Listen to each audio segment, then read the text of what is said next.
bad. Oh, it's back, and it is still awesome. I mean, I watched this about 2 hours ago.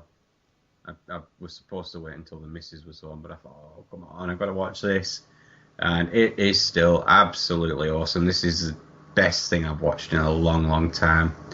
Obviously, for the two people who aren't in the know, obviously Breaking Bad, the story of a chemistry teacher who is diagnosed with cancer, and sort of to pay for his treatment and make sure his family are looked after, starts basically cooking crystal meth and selling it to undesirable people. I mean, the show, it started off pretty much as kind of a black comedy. I mean, the first season really was sort of, there were some very laugh out loud funny moments, but it's just as it's progressed, it's just turned into this really dark and gritty drama, and it gets better and better. But obviously we're up to season 5, and we're on the last 7 episodes, and then that is it, which I'm quite happy with, because it's not something I want to see sort of drawn out. It's reaching a conclusion, things are happening, and obviously the ending of this is no doubt going to be explosive.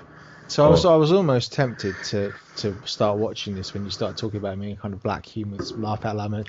You ruined it by saying it turned into a grit. No, there are still some very, very funny and almost macabre moments in it. This is one of those things. I mean, this is all on Netflix, so I mean, if you subscribe to that, then don't hesitate, give this a watch. I mean, what I'm quite liking about this as well, and obviously I'm assuming this is being done in no small part to combat possible naughty people who download these things before they're sort of able to watch them, is that Netflix in the UK are actually broadcasting the episodes the day after they air in the US on HBO. Which is awesome. It is. It's a nice, hopefully a nice little taster of things to come. But this show is awesome. It words can't describe. It's one of those little gems that you'll just look back on in years and think, yeah, that was fucking awesome. They don't make them like this anymore. I don't know if I could go back to waiting a week to see the next episode of something.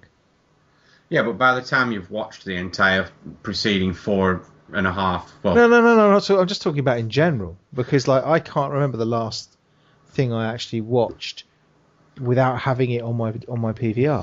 You know what I mean? I see everything on Series Link, pretty much wait till the series is finished and then watch them all back to back over a couple of nights. No, I'm pretty much heading that way myself. I mean, when the missus isn't working, obviously a couple of nights a week, it's usually a case of, right, what series are we in the middle of watching? Let's crack a few. But they're so cheap as well. I mean, I'm just looking at my bookcase now. I've got, obviously, you know, the aforementioned NCIS stuff and whatever. But I've also got Nikita up there to watch. I've got Numbers. I've got Bones. I've got Warehouse 13. I've got all sorts of stuff up there. That's not including things like films I've yet to watch. You know, and they're so cheap to buy. These, you know, box sets for what, 17 quid. 18 quid normally is what I end up picking them up for, and I flog them back for, you know, I sell them up for 14 quid. So I'm watching an entire series of whatever it is, 20 episodes, say, average, for 3-4 quid. There we go. I mean, I also want to, I mean, I was looking at the price of this on Amazon today. I don't know if you ever watched this, The Wire. I've got Series 1. No, I've heard lots and I've never watched it. If you want Series 1, you can have it off me. Brilliant. Get it in the post. No, I wanted to try this because, I mean, this didn't win awards or anything, but it's considered. Did it not? I'm amazed. No, apparently not. Everyone goes on about how wonderful. Well, it's been kind of unanimously voted probably the greatest TV show ever made. But I can't watch it because I know already, just from hearing people who've like, it's going to be too dark and too. Just not my sort of thing. This is the thing. This is why I like things like NCIS and stuff like that, because it's completely unrealistic, and I don't ever get particularly upset by it or anything like that. Whereas I start watching the gritty, realistic dramas, and I don't like it. I couldn't watch things like Broadchurch and stuff like that because they just fucking upset me. I don't want to watch depressing TV. Thanks very much. Yeah, this is one of the things with Breaking Bad. I mean, you had some really kind of gritty and dark episodes, and then it sort of comes to the next one a couple of seasons back, and the entire story basically revolves around the main character trying to swat a fly. But as stupid as it sounded, it's just so well done and so well acted. It's just awesome. Brilliant show. You must watch it. And then you watch something else. Yes, the jury's still out on this one. Is Oblivion. Is this the Tom Cruise one? This is a Tom Cruise one. Okay, go on then. This was okay. It was an interesting that's a story. Recommendation. No, I'm still undecided about it. It was very well shot. The music in it was great. I can't remember the name of the people who did it. I think it was some band, M83, something along those lines. Right. Yeah, it's an interesting film. It kind of harks back to some of those older 70s sci-fi things where you're sort of in a very desolate landscape, and I don't know, there was something about it that hooked me in. It was so what's the storyline without spoiling obviously? Well, if we say it's very, very much as you watch it along the lines in a way of The Matrix, you basically got Tom Cruise who plays a guy who is basically maintaining these drones that are left on Earth after a huge war by these alien invaders. Basically ended up with us decimating the planet. All of the remaining human race now live on a moon around Saturn, Titan, I think. Okay. And basically Tom Cruise and his lovely lady friend stay behind on Earth to basically oversee these drones, which are in turn protecting these huge machines that are basically sucking up all of the water on Earth and transporting them to this huge, strange spaceship that's in the sky, which is apparently going to take all of the water to Titan. Okay. And obviously, there's a few hints that all is not well by the fact that Cruise kind of mentions in the opening monologue that for security reasons, him and his partner have had the past 5 years, well, they had the memories erased 5 years ago for security reasons. And it's basically, it starts off as his day-to-day life repairing these drones and watching out for these remnants of these aliens that live on Earth, which are called scavs. And yeah, it just goes from there. It was a very, very interesting film. Give it a watch. It's not gonna. Is it action or is it? It's very actiony. Well, there's quite a bit of action in it. Is it a typical Cruise film, basically? Yeah. Okay. I can do that. It's kind of half The Matrix and half. I don't know if you've seen that George Clooney one, the Solaris, which is obviously based on a much older Russian story. Just so I don't sound like a complete arse. Yeah, if you sort of mix those two together, and in no small part, and I can't say this because it's a potential spoiler. If we kind of think of rampant. If you don't, all right, fair enough. I'm not going there. I'm not going there. It sounds like something I would watch. No, give it a watch. It's interesting. Okay, cool. And yeah, that's that's. I'll tell you what, that's pretty impressive for us. For a films, books, and whatever section, that's not bad for us. That's 3 things we talked about. Of course, John doesn't have Big Brother to harp on about. Yeah, there is that. Dallas. When's Dallas back? Okay, so we're going to move swiftly on into the news. It's been a big week for news because I found some.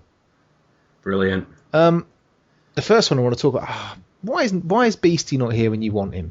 You know. Completely out of the blue.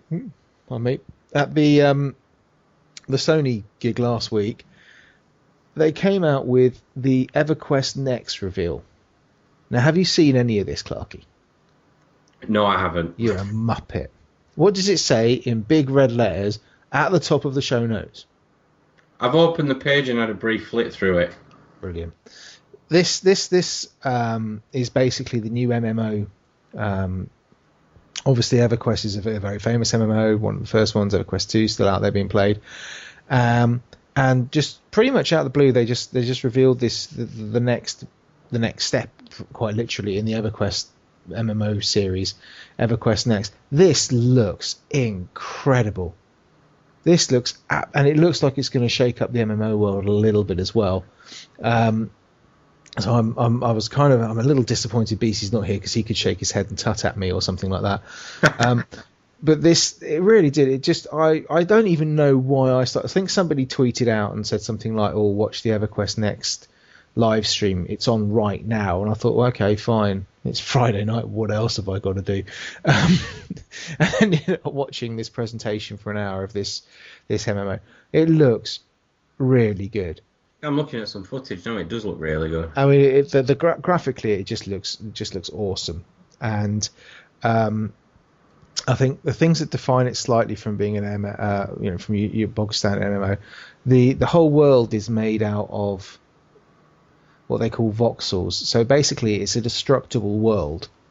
So if you imagine yourself in a kind of forest glade with, you're in some ruins or something like that. If you're having a fight and you cast a fireball or something like that, and it misses the person you're targeting at, and it goes past them and hits a wall, that wall will destroy. And it's also built on levels. So you're on the surface of the world. If you cause a big explosion, that might have a massive crater in the middle of the world, which you then fall through into the subterranean area, and then you have to go off and find your way through all the caverns and stuff like this to find your way back up. So it just looks incredible. Now all these things, you think there's lots of questions about how this is going to work. Apparently the world will slowly regenerate to go back to how it was, so it's not going to stay destroyed. Otherwise you just have craters pretty much covering the whole world. Some of the other things they've done sound really, really interesting. So they have what they call rally quests, which are kind of driven by the players themselves and the server. So, for example, you might get a quest and you might go and start setting up a small tent city somewhere. And then as you progress through the game, this might take months, that tent city expands to become a real city made with walls and, with shops and whatever else inside it that you've contributed to. So you might have brought resources to this city to help them build the walls. You might have helped them do something towards this. You build this city, that might anger the king of the goblins or something, who might then attack the city. They might swarm it and completely obliterate it, or you might be able to fight, hold them back off. But these things are not particularly scripted. This isn't like, if I go and play Warcraft now, if I go and play World of Warcraft, I know that if I walk into a certain part of that world, if I walk it, outside of Booty Bay and I walk along the ground, there's going to be a gorilla spawn there somewhere or something like that. I'm going to get pwned, and I know exactly where that monster's going to spawn at exactly what time, and you can basically farm from there. This game looks like it's doing things a little bit differently. It's made it so that the AI it doesn't say, here's your spawn camp, stay here and then keep respawning at these certain times so that people can just basically gank you. It will say things like, orcs like gold, they like empty roads. And unprotected, they like gold. They want to attack travelers on roads, so they will go and base themselves near a road. Now, one of several things will happen. Either people will stop going down that road because they know there's a big pack of orcs there, in which case the orcs will bugger off and go somewhere else because there's no longer anybody using that road, so they can't get their gold. Or you'll get a big posse up and you'll go and beat the crap out of them, and then something else will reason that that group of orcs is gone. So there's an awful lot of things that are really going to shake up the MMO world here, I think. It's very, very interesting what they're doing. No, it does look interesting. I mean, my biggest thing is I'd love to have an MMO to sort of call my own, but it's like every time I think, oh, that looks good, I'll go at that, and then I think, no, but there's also this other one. And yeah, I mean, but the problem with it is, it's the same beast who's saying, he mocks my positive outlook that I will find the one MMO for me one day. And I'm still kind of looking, because they're all kind of the same, and this is the thing that slightly annoys me, is they all follow a very similar path. Guild Wars, World of Warcraft, all that kind of thing. Subtle differences, but the essential gameplay is the same. There's no difference. There's nothing particularly exciting about them, because once you've gone into a region, you know that region and you know what's going to happen there, and this sounds like it's actually going to be an evolving world. Now, how that works and stuff, I'm not quite sure, but it does look like and the fact they managed to keep this secret and just come out with it with all this stuff pretty much done. But the most interesting thing I think about this particular game is what they're doing with the fact that you can actually contribute to building this world. So how I said everything was made out of these voxels? Yeah. Well, there's now a tool set that you can use to create items for this world. So very similar to something like Second Life, I suppose, or even something like Team Fortress 2, where you've got the mod tools to be able to say, I'm going to build this thing, and then I'm going to put it on the market and people can buy it. So let's say, I could build something like a door, Yeah, and I could put that on the market, and people could buy that door for gold, and I would get that gold. Or if somebody took my